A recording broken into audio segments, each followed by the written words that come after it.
deal?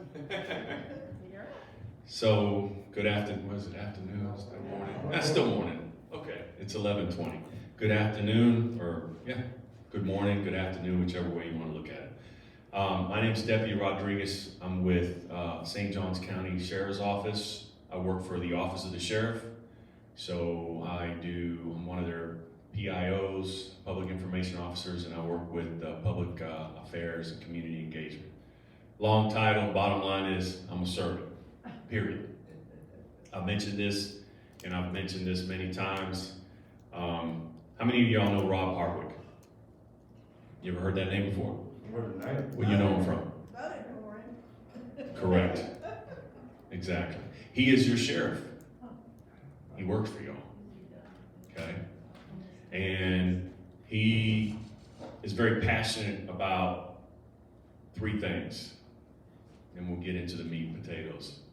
But this is not a sales pitch or a campaign. He's obviously already elected, and I appreciate it. He's a good man. But he cares about his people, the community. He cares about children, and he cares about his seniors. And that's the reason why I go around and I have these conversations with our seniors, and we talk about cybercrime, cyber fraud, and so on and so forth. So before we get started, there's going to be things that I'm going to share. It won't take long, just 3 hours. So y'all didn't know that, did you? No, it won't take long. We'll go through this. I made this very simple. This is a little comprehensive pamphlet here. I've got some up here. You're more than welcome to get some. So the most important thing that I want you to understand when you're talking about fraud and being a victim is you got to make sure you don't lose your mind, okay? Now, all of y'all have been around the block a while, I would think. You wouldn't be living in this community if you didn't work hard and didn't have your wits about you, okay? With that being said, it's natural for people to get nervous. It's natural for people to get scared, especially when you get something and you don't know what it is. All right, you're like, I made it, this long, and I'm getting this, and they're telling me I'm going to go to jail. So we're going to talk about some of those myths. The most important thing I want you to think about is, does anyone know what fear stands for? Anybody heard of Zig Ziglar? False evidence appearing real. Amen. False evidence appearing real. What that means is you have a choice to control your fear, period. Okay? So I just want to make sure you understand that. It's natural to get startled when you see something, but you need to step back, take a deep breath, and think logically and say, hey, this doesn't make sense to me. Okay? So I want to make sure I point that out because a lot of people do things,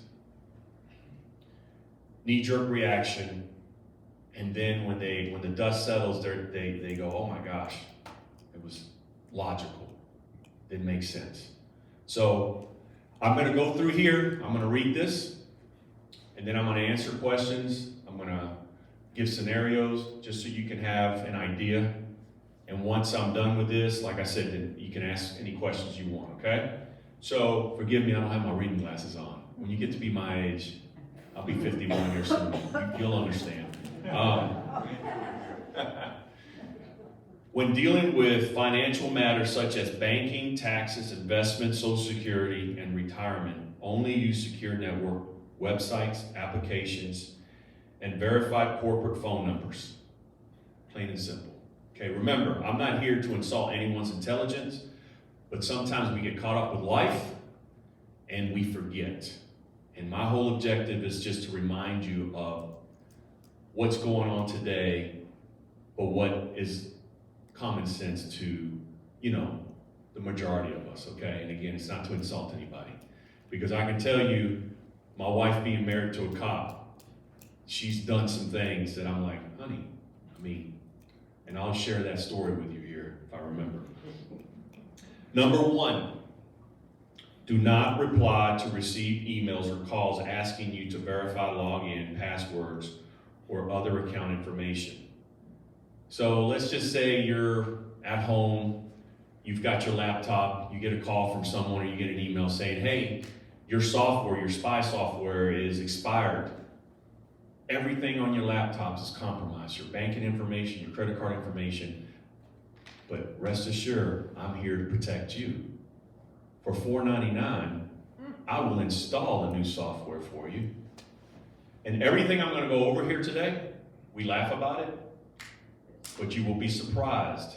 We get fraud calls every day. And statistically, the majority of these calls come from our seniors. And before I get into this one part, you may say, well, why? Your generation is the greatest generation. I wish that people would take more time to get to hear the stories. I love hearing stories. I love hearing the wisdom that y'all have. I really do. It's unfortunate that the climate that we're in with younger, and I'm not going to include all the younger generation because I really don't believe all the millennials in the new generation fall in that, but a large portion of them do, and I wish that they would just take the time to get the wisdom. With that being said, because you grew up in an era that you trusted your neighbors and you trusted the people, sometimes we become, and I include myself, we become vulnerable. And that's the reason why we see so much fraud, okay? So I'm not saying change who you are, but we're in a different time where we just have to put extra measures, okay? So if you have an issue with your laptop, where should you go? Do you talk to the guy from Bangladesh over the phone? No. Thank you for letting me know. I'll get together with my, go to Geek Squad or wherever. Go to someone, go to the facilities here and say, hey, I got a call, this is what they said. All right, but the majority of times, unless you're going into some kind of site that that's got these pop-ups, you should be fine. But if you're having issues with your laptop and you're concerned about what you have in there as far as your banking information and so on and so forth, there's plenty of professional organizations and retail places where you can take your laptop. You don't need to do anything ever over the phone. You never give anybody any of your passwords or anything over the phone. These people are down in somewhere in the woods of Nicaragua, and man, I can tell you, all they need is Wi-Fi and they can tap into your laptop, okay? Do not call the phone number provided within emails asking you to call and verify account or payment information. Same thing. Unless you research the number, don't call it. Don't do it. Don't reply to an email.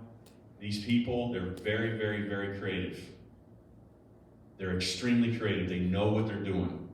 The minute you start replying to emails or text messages or anything, you just never know what they're capable to do. They can take your information, they can assume your identity. It's amazing the stuff these people, I mean, if they took that hard work and the creativity and applied it to something else, we'd have cancer cured. I mean, we would. But unfortunately, they want to work hard at taking other people's hard-earned money, okay? And I just wouldn't allow them to do that. Do not send money to government agencies asking for money cards as payment. This one's huge, okay? This one happens all the time. How does the IRS and Social Security make contact with you? By mail. And you will be surprised on how many people get calls, texts, emails saying, hey, your Social Security number is tied to the drug cartel and there's a warrant out for your arrest. But rest assured, for 3 $500 gift cards from Walmart, if you send them to me, we'll fix that. And if you think I'm kidding, I'm being serious. That's an actual scenario. Okay? We know that the government, IRS, Social Security will make contact with you via mail, period. When you get that call and your blood and your heart rate goes to Mach 10, take a deep breath, think about what they just said, think about what I just said, and just have fun with it. Oh, I appreciate you calling me. What's your phone number? I'll call you back. Okay? And I'm sure some of y'all, what I'm going over here, you've already experienced, but no one from the government, IRS, Social Security, is going to make contact with you via email, via phone, via text. Okay? Beware of any calls or emails saying you need to pay to avoid arrest for warrants, fines, and fees. Okay? We are not going to knock your door down because someone called you and said, hey, you have a fine that you haven't paid. It's not going to happen. I'm standing here with the video on, letting you know it's not going to happen. Okay? Don't fall for that. Don't fall for it. Beware of any calls asking you for money for family members due to arrest, warrants, property damage, or kidnapping. This is another big one. Listen, if Johnny goes to jail for something dumb down in, Barbados, why are you calling me? Call your mother. That's my answer. But there's no institution in the United States of America that's going to call you, a corrections facility, and say, hey, Johnny is in jail, and in order for him to get out, you need to send XYZ. We're not going to do that. The other thing, too, is that you need to understand is sometimes you'll get, hey, Grandma, this is Johnny. And again, be very careful what you click on, what information you send, because there's a lot of information in the World Wide Web about each and every one of us. And if they want to find out information, they can. All right? Hey, Grandma, it's Johnny, or hey, Grandpa, it's Johnny. Hey, I'm in jail. I went to Mexico on a trip. And they're telling me if I don't pay $2,000 that, I'm going to be in jail for 10 years, and I don't know what to tell you. I don't have a Johnny in my family. Okay? Or, hey, I'm here in Colorado, and they're telling me, okay, which county are you at? Tell you what, give me a phone number. Oh, I can't give you a number. You said you're in XYZ county? All right, I'll call over there and find out what's going on. Use your spidey senses. If it doesn't make sense, it's not logical, okay? These are all ways to get your money. Beware of emails or calls asking you for information to claim a prize, money, or gain lottery ticket. Oh my God, this is another great one. You'll be surprised. How many of y'all remember you've got a bunch of land or you inherited stuff in Africa? Anybody ever got that? I got that like 3 times. But for $2,000, you'll help me pay the taxes and you'll be a millionaire.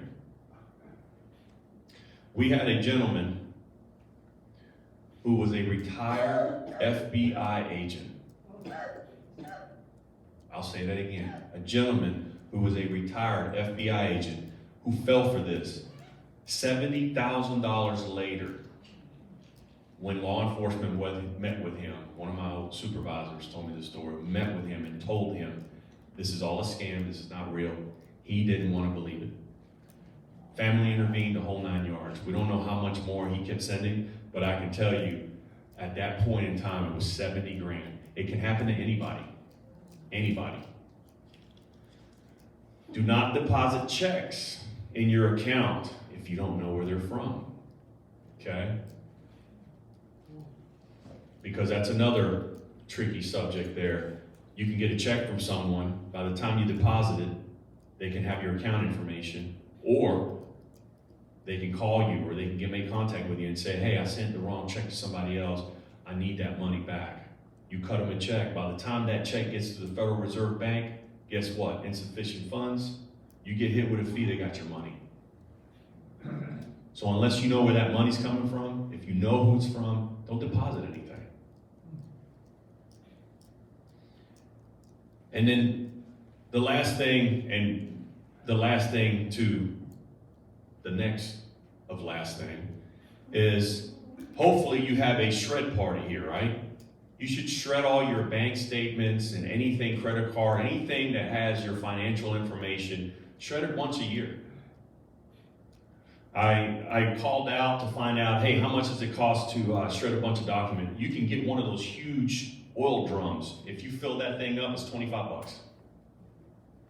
That's a lot of paperwork, but just to give you an idea of the cost of it. It's the best thing you could do. Get rid of the stuff that you have lying around. So, with that said, I want to talk about two other important things. Number one, we're gonna have a real heart-to-heart conversation. All right. I lost my wife to cancer. I was married 16 years. Best thing that ever happened. She died of cancer. And I don't tell you that for you to feel sorry for me, because God's blessed me, and she's in a much better place. But I share that with you because people have bad intentions.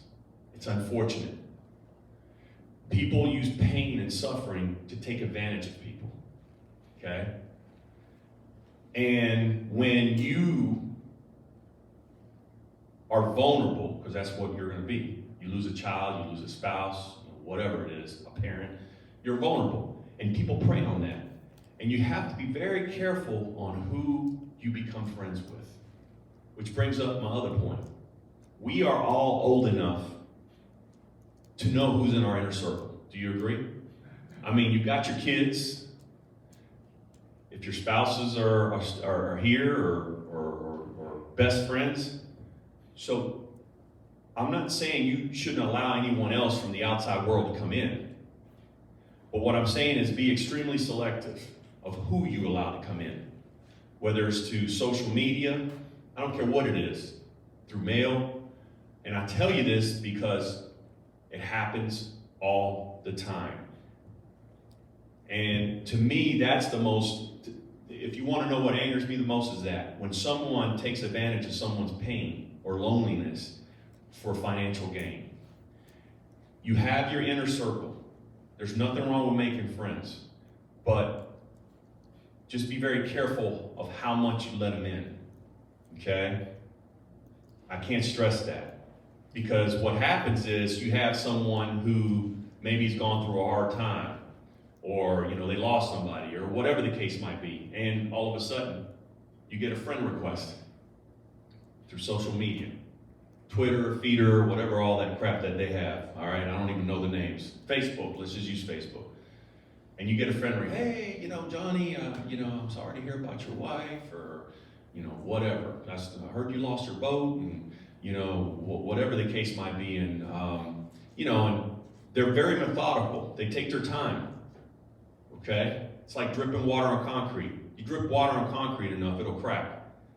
And their job is to figure out, okay, where can I get them? Where am I gonna find their weakness? And when they get that weakness, all of a sudden they're like an Alabama tick, man. They're in you, okay? And you're gonna have to really get that thing out. All right. So what they do is, once they figure out where they have you, what they do is, before you know it, they're asking you for money. But they're asking you for money in a way that you don't realize they're asking you for money. Remember, these guys are professional. These gals are professional. Okay? And it happens. And it happens to people in your income bracket. I can tell you, I've literally had to sit down in the last couple months, especially with one individual in a retirement community who's a very well-to-do individual. I won't say male or female. But this individual, the family basically just said, we've got to figure out how to take control of your finances, because you're going to be living in a box. And this individual was convinced that this person was in love with him. Convinced. To the point that they were sending, I don't even want to say how much money. And I had to basically have a conversation with that individual and say, hey, come to the light. You're fooling yourself. And my thing to that person was, there is no reason why a 45-year-old male or female should be having any form of conversation with someone that's in 85 years old. And then they're painting a picture of woe is me, And then all of a sudden they're talking about building a relationship and this, that. That doesn't smell right. So I'm taking a little extra time to discuss this because this is real. This happens.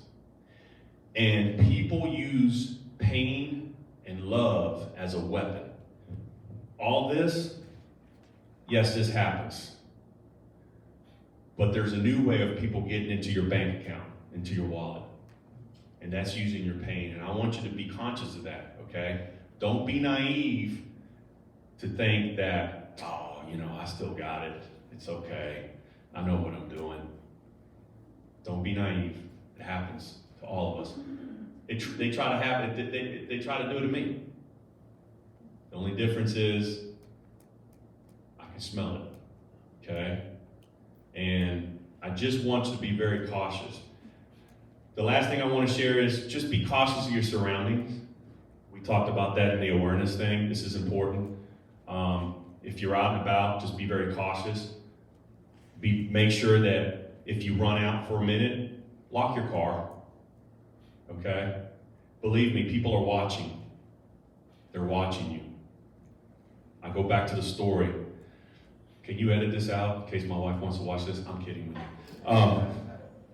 I love my wife, but she is the most kindest person I've ever met. I didn't know you could hit the lottery twice. Maybe I should play the lottery, but I did. And her thing is,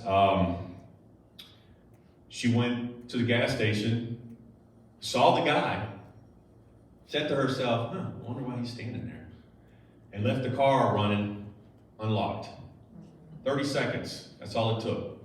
She had to run in and get something, run back to the car, the wallet was missing. Well, her whole purse. The moral of the story is, we've been around the block enough to know if something doesn't look right or doesn't smell right, don't make it right, okay? But be very conscious of your surrounding. Don't run around in fear.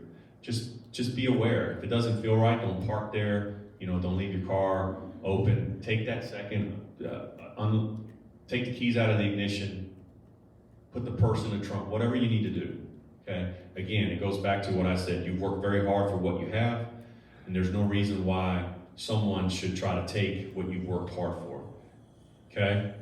I try to make this presentation very simple and right to the point, so I don't make anybody nod off or drool. I know if it were me, I want it right to the point. What I want to do now is I just want to kind of turn this over. Do y'all have any questions? Any comments? Any stories you want to share? Yes, ma'am. Tell me a little bit more about how people can get into your charge accounts, and I've had that happen on 2 occasions.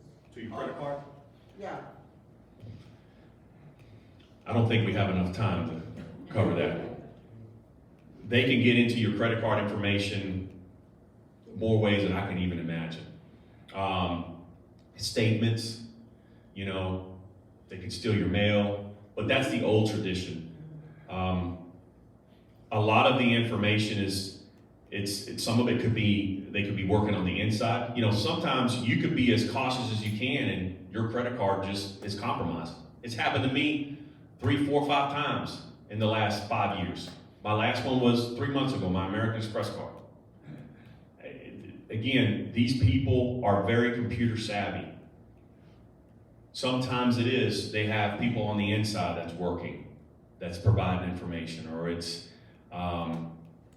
you might have clicked on something, or maybe you were looking to buy something that you saw off of Facebook. One of my recommendations is don't buy anything off of Facebook. You can have some issues with that, okay?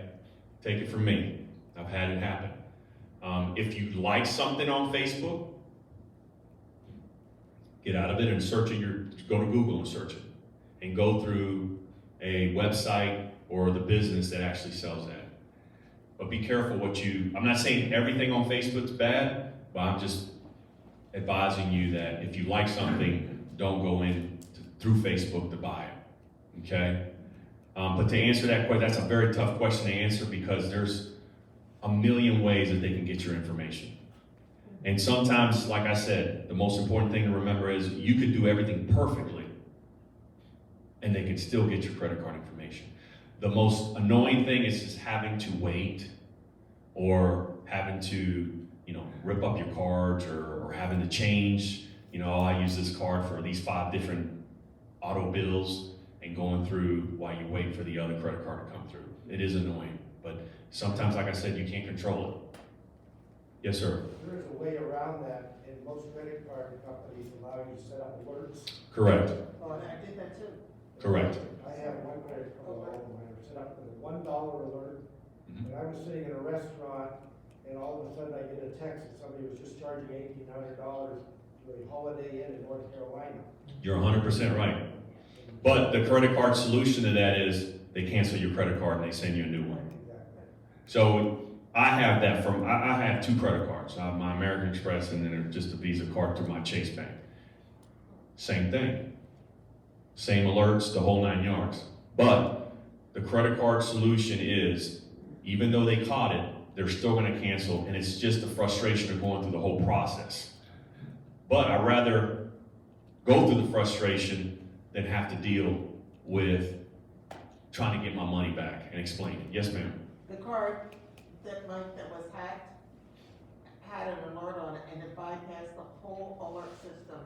And then I had like the ridiculous charge, $1,400 or something like that. Well, the good thing is that as long as you didn't authorize it, then you're fine. The credit card company becomes a victim. You just get your money back. You just, again, you're dealing with the frustration of having to get on the phone and having to deal with the nonsense because you've got somebody that, decided to take your money and now they've caused more work on your end. Yes, ma'am. I actually have 2 questions. The Okay. first is, The second one's $100, but go ahead. Just kidding. the first question is, when you realize, or as soon as you realize, I hit the wrong key, what's the first phone call you should make to whom? When you realize, you gotta give me a little more specific. Like if you're on a site and you hit the wrong key, you need to call whoever that site is that you're buying. That's who you contact.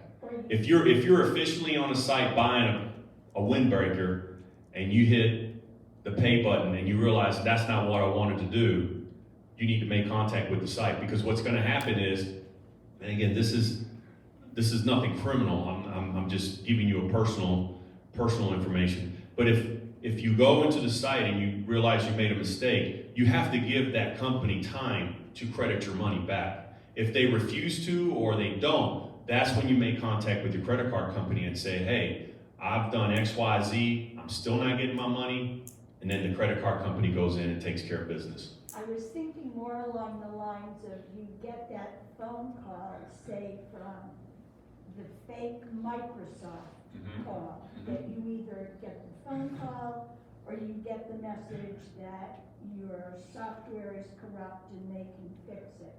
And you pull out your credit card. Have you done that? It's okay, we're all adults here. No, I have not. My husband Okay. pulled out his credit card. Okay. And I walked in and I saw that the message at the top had the fake Microsoft logo. Yes, ma'am. And it also had our internet provider. And I told my husband, I said, wait a minute. On my cell phone, I called our provider. Right, that's good. And they said, this is a scam. Okay.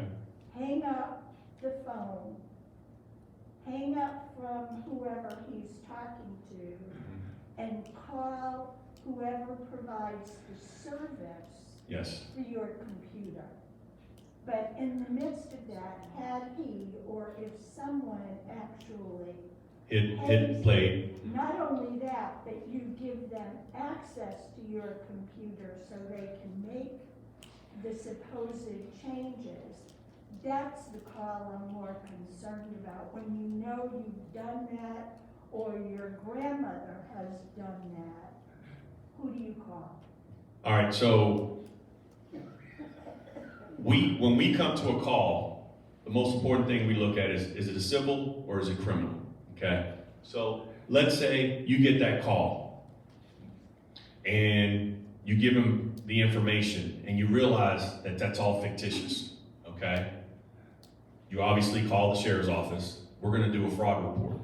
You're gonna make contact with your credit card company, and you're gonna tell them, hey, I thought this was my XYZ, it's not, it's fake.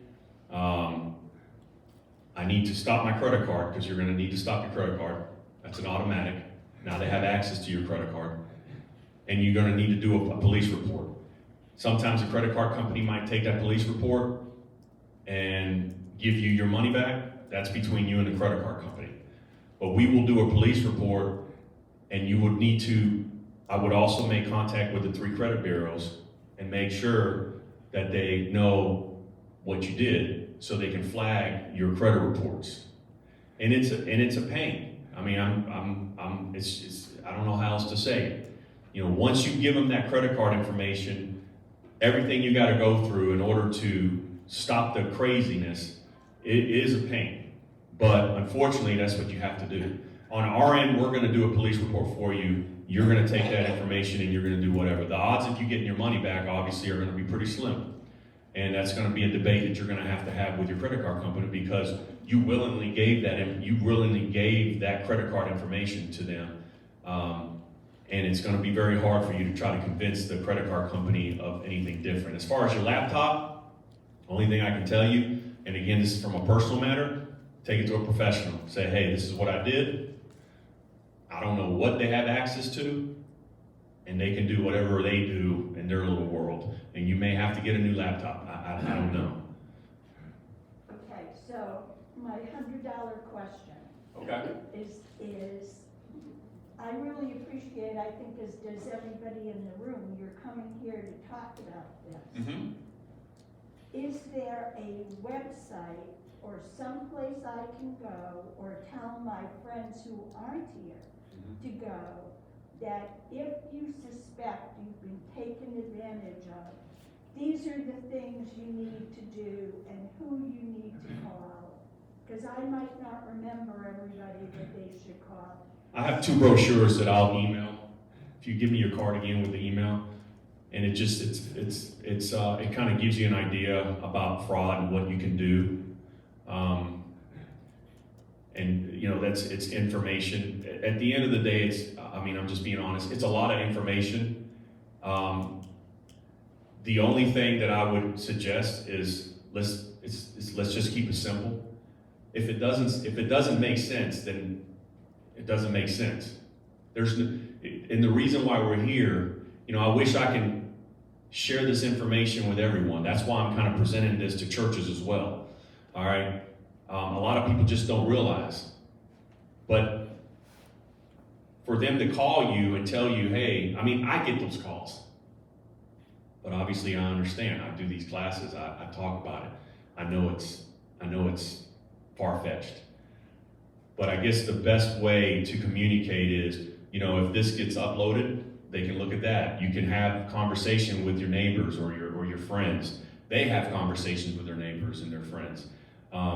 You know, there's really not a magic pill that I can give to you that will help with that. But at the end of the day, it's all about just, I'm not saying this in a sarcastic way. It's really a lot of it's just common sense. Now I understand there's some people that aren't going to be in that situation, that they just, you know, whatever their circumstances are. I understand, I get that, and I'm not here to belittle that. I'm just saying, you may have to put measures if you know that somebody is going to get taken advantage of, maybe on the laptop or whatever the case might be. They have a spending habit. I don't know. That's, you know, those are tough things to answer. Yes, sir. With your conversation, you haven't mentioned anything about Social Security numbers. Mm-hmm. I have one instance where my ID was stolen from just going to the hospital and putting my Social Security number down on all of their different applications that I had. Yes. And I now have to have Equifax monitored to me for the rest of my darn life. And I just want to let people know that no medical professional should ever ask you for a Social Security number even though it's written on their application, just give them your Medicare number. Yeah, and when I mentioned Social Security about correspondence, how does Social Security get in contact with you? You know, obviously, or the IRS, they're gonna always do it through Social Security. I would say that what you just said is probably the biggest thing that I get, especially in the age group, okay? Because medical doctors and anyone in the medical profession, they do have that on there. I don't put it on mine. I'm not gonna tell you what you should or shouldn't do, but I don't put that on there. I don't give anybody my Social Security number. I don't care who it is, unless it's my employer and they're trying to tell me, give me your Social Security number, you won't get paid. So other than that, they'll get it. But again, it's a personal choice. This has nothing to do with if it's criminal or if it's civil or what you should or should. Me, as the old saying, as for me in my house, I don't give anybody my Social Security number. Okay? All right? I can't control what they did. Yes, a lot of medical offices, you have to understand that they still have people working there that are hourly employees. They're doing paperwork, they're scanning, they're doing things. They're human beings, they're sinners. There's nothing that you can do, and unfortunately, you were the lucky one that they picked. Yeah. What you need to do is make sure that. But yes, you do what you said. You contact your credit bureaus and all that. You have to make sure that the IRS gives you a code number when you fill out your income tax. But I had one other question that's been kind of bugging me. Okay. My bank wants me to download apps so that I can have it on my cell phone, transfer money and so forth. Okay. I don't believe in that. What do you know about these bank apps? Don't do it then. You're the customer, right? Would you think they're safe being on an Apple phone? Everybody's opinion is different. What I think may not be right for you. If that's something you don't want to do, don't do it. But have you heard of any instances? Nothing out of the ordinary. No. But again, just because I want to do something doesn't mean that you should do it. You have to feel comfortable with it. The bank, you're the customer to the bank. So if you don't want to put an app on your phone, don't do it. If you want to go there every day to make a deposit, then so be it. You have that right. Okay? Yes, sir. Just one thing on John's comment about Social Security, all you have to do is write confidential in place of the security. But one other thing, you mentioned about Equifax and these credit reporting companies.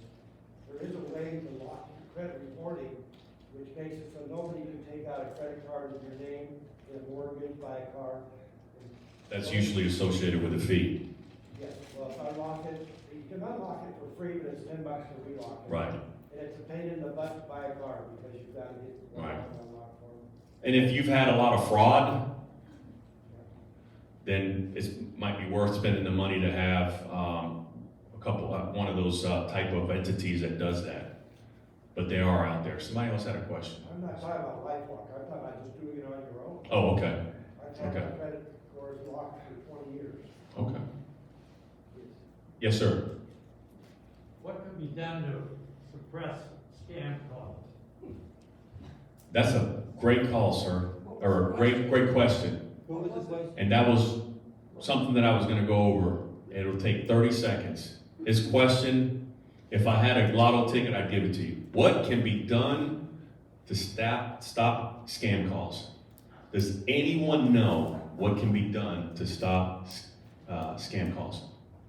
Again, ID blocker. Hmm? An ID blocker? ID blocker, Call block. call block. Remove your phone. I like the way you think, sir. What else? Come on, y'all. Yes, ma'am. I just hang up when I don't know what it is. Okay, I like that. One more? Give me one more. We got one more in us. Don't answer the phone. Exactly. Don't answer the phone. Don't answer the phone. What did I say at the beginning? You have your circle, right? You know everyone that's in your circle. If you get a call, even if it's local, because they're very smart now, they use 904 numbers, and you don't know who it is, don't answer it. You know why? Because if they really want to talk to you, they'll leave you a message. If they don't leave you a message, guess what? Don't call them back. It's that What I simple. want to know, are they being apprehended from the legal side? I can't answer that question. I wouldn't know. I don't know what protocol is federally for making X number of calls. I know that a lot of those calls are sent from one satellite to another. It's, you know, they're in different countries and all that. And I would advise you, don't waste your time thinking about that. Just don't answer the phone. If they want to talk to you, let them leave a message. If it's something important, they'll leave a message. That's probably one right there. Let's put them on speaker. Here, we'll crank call them. That's the moral of the story. You know, these scammers, they call constantly. They're calling now, they got smart. They're calling from 904 numbers. I had somebody tell me in one of these settings, I ended up getting a call from my own phone number.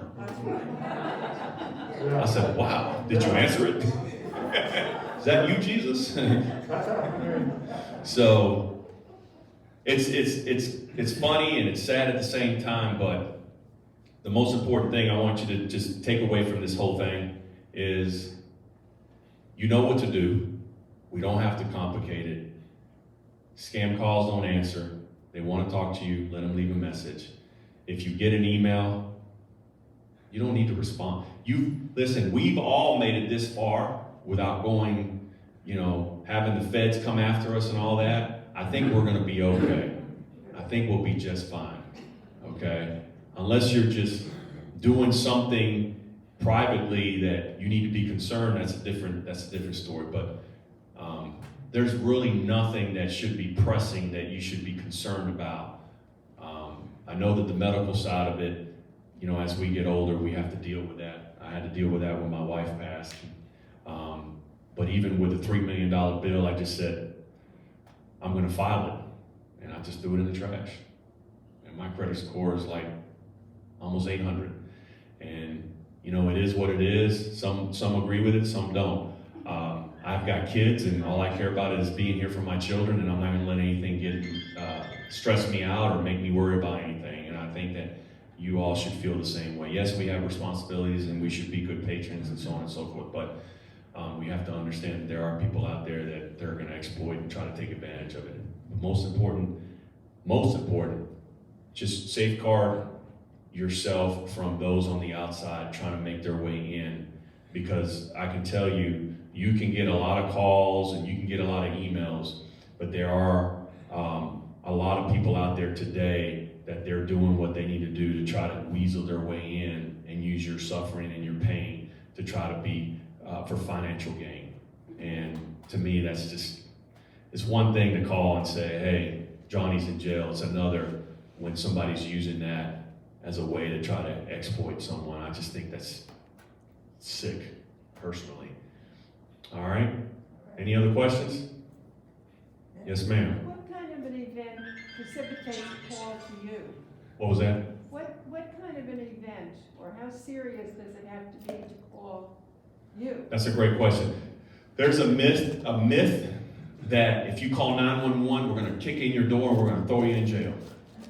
Okay. We want you to call 911. Let me rephrase it. If it's an emergency, we want you to call 911. Okay? But if there's a question, you get something, you get an email, I don't care what it is, and it just doesn't seem right, and you're a little concerned because it looks too good to be true.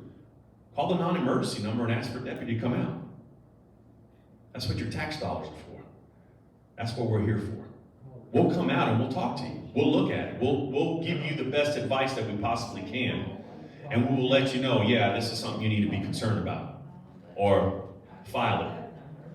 Put it in the trash. Don't worry about it. There is a non-emergency number, okay?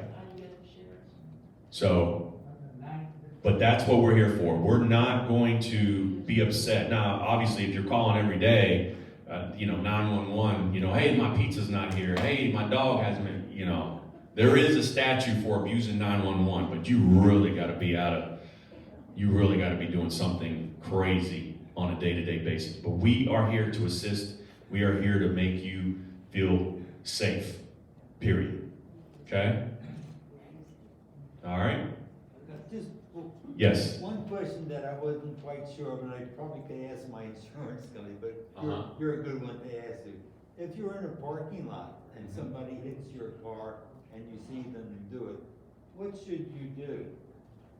Well, if you see them doing, call, you wanna call the sheriff. Should Yeah, you- call the sheriff's office. Even though it's on private property? Absolutely. Okay. Yeah, if you're at Publix parking lot, somebody backs into your car, you need to call. I mean, you're gonna need to file a claim, right? Now, if you're in your driveway and somebody backs into your car, that's different. Okay? Yes, Who do you call? What is the number? I will get you that number here in a minute. Okay? Anything else? All right, thank you for your time.